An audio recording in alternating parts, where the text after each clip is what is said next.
नमस्कार।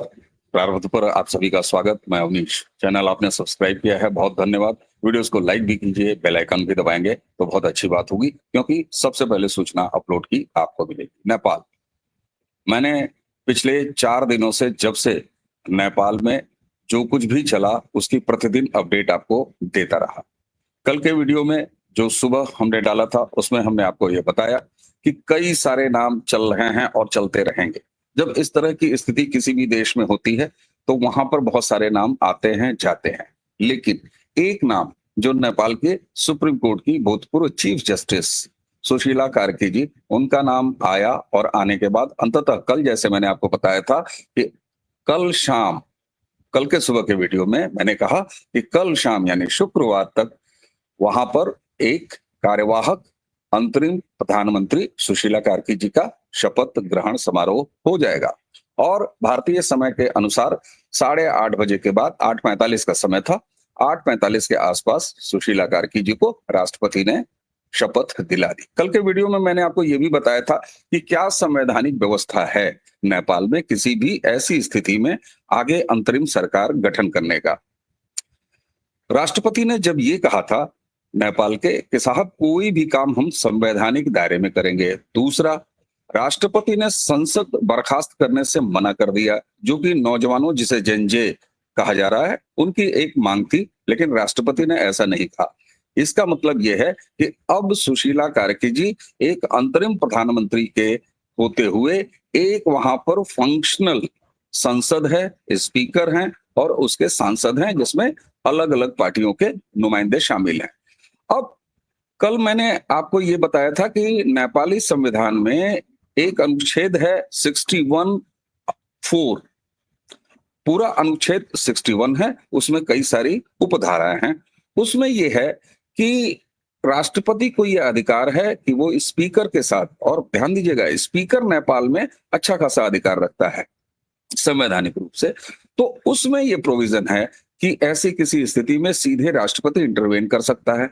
लेकिन उसी की अनुच्छेद 2 में यह प्रोविजन है कि अगर कोई अंतरिम प्रधानमंत्री नियुक्त करता है राष्ट्रपति, तो उसे उस संसद का सदस्य होना चाहिए, यानी नेपाली संसद का मेंबर होना चाहिए। लेकिन सुशीला कार्की जी तो मेंबर नहीं थी।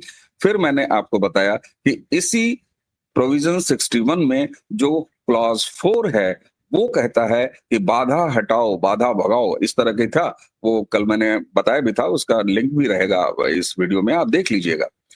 उसके तहत उन्होंने बिना संसद के सदस्य रहते हुए भी सुशीला कार्की जी को प्रधानमंत्री पद की शपथ कल दिला दी। और अब आप स्थिति अगर टेक्निकली समझेंगे या नेपाल के संविधान के दायरे में अगर समझेंगे, तो आप ये मान लीजिए कि जिस तरीके से राजशाही जब वहां पर थी तब भी राजा प्रधानमंत्री नियुक्त करते थे, संसद तब भी थी, उसमें सांसद तब भी होते थे, लेकिन प्रधानमंत्री का अपॉइंटमेंट वो राजा करता था।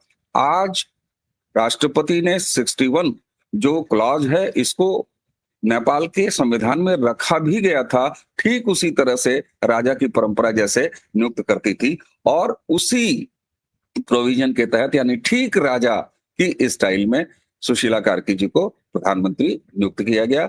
6 महीने में उन्हें चुनाव कराना है। शपथ लेने के तुरंत बाद उन्होंने पहले घोषणा की कि 6 महीने के अंदर हम इलेक्शन करा लेंगे। ये उनके अपॉइंटमेंट की पहली शर्त है, इसलिए उनकी घोषणा का कोई मतलब नहीं है। लेकिन जो महत्वपूर्ण बात यह है कि शपथ लेने के थोड़ी ही देर बाद सुशीला कार्की जी ने 5 मार्च 2026, जी हाँ 5 मार्च 2026 को नेपाल में आम चुनाव की घोषणा कर दी। यानी अब ये एक तरह से आप मान सकते हैं कि तकनीकी रूप से नेपाल में राष्ट्रपति शासन लगा हुआ है।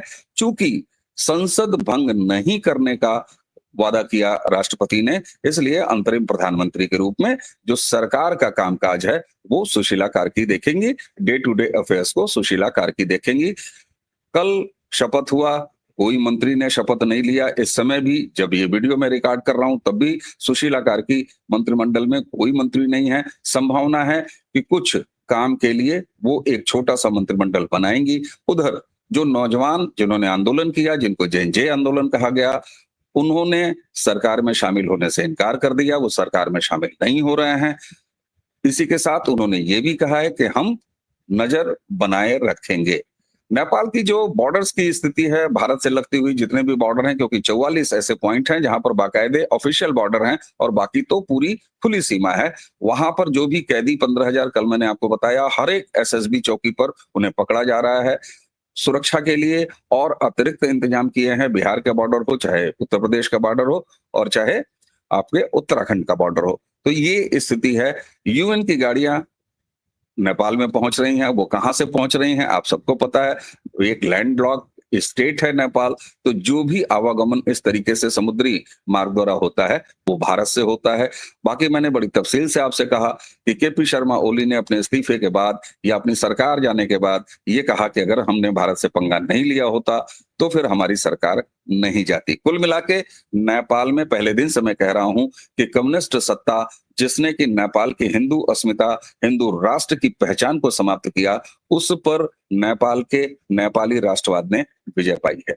तो ये था आज का वीडियो। और आज अब चूंकि सरकार वहां पर आ गई है, एक इंटरिम प्राइम मिनिस्टर वहां पर बन गई हैं, तो ये जो डेली अपडेट है ये इसका अंतिम है, लेकिन नेपाल पर हम लगातार बातचीत करते रहेंगे। हमें उम्मीद है कि ये वीडियो आपको पसंद आया होगा। जिस तरीके से आपने नेपाल के बारे में जो भी मेरे छोटे सुबह के वीडियो अपडेट के थे उन्हें पसंद किया, इसे भी आगे बढ़ाइएगा, इन सारे वीडियो को देखिएगा। और मैं दावा बिल्कुल नहीं करता, विनम्रता से कहता हूं कि पहले दिन से प्रारंभ के इस मंच पर जो कुछ भी मैं बताता रहा, सारा कुछ उसी हिसाब से चलता रहा। और आगे अब जब मार्च में चुनाव की घोषणा हो गई है तो अब इस पर डिटेल में बात करूंगा कि अब वहां पर क्या संभावनाएं हो सकती हैं। तो आज का वीडियो इतना ही छोटा सा। मुझे दीजिए आज्ञा। चैनल को आपने सब्सक्राइब किया है, बहुत बहुत धन्यवाद। आगे बढ़ाते रहिए, इसी तरह प्रारब्ध को स्नेह देते रहिए। अवनीश को दीजिए आज्ञा। नमस्कार, प्रणाम, जय जय श्री राम।